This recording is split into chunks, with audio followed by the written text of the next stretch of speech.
Prosecutors have charged a former MARTA executive with using fake invoices to steer more than $500,000 in fake work to companies that sent most of the money back to him.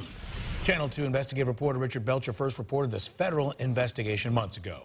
Joe Irvs appeared before a federal judge this afternoon, and the way the charge against him is being handled strongly suggests that he will be pleading guilty in the future. His was a rags to riches story at MARTA, but now it's back to rags. Electric buses. Joe Irvs talking about electric buses last year. He was at the top of his game, the MARTA exec in charge of maintenance for the agency's buses and rail cars. Today, he appeared before a federal judge downtown, accused of one count of federal program theft. Because he was not indicted, it's likely he's agreed to plead guilty. Federal prosecutors detailed the accusations. From 2010 to 16, Irvs used fake invoices for work on more than 40 MARTA maintenance projects. The invoices were used to direct more than $500,000 to 3 companies.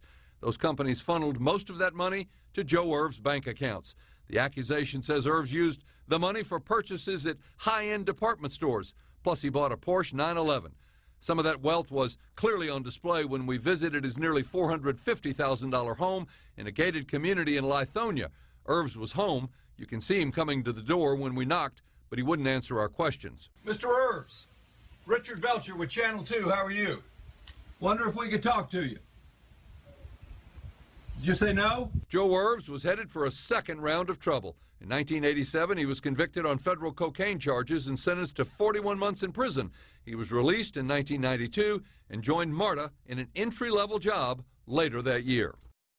MARTA sent us a statement that calls the Irvs case an isolated incident, but says the agency has since then enhanced internal safeguards and auditing. The statement says MARTA intends to recoup the misappropriated funds after the Irvs case is finally resolved. Live in the newsroom, Richard Belcher, Channel 2 Action News.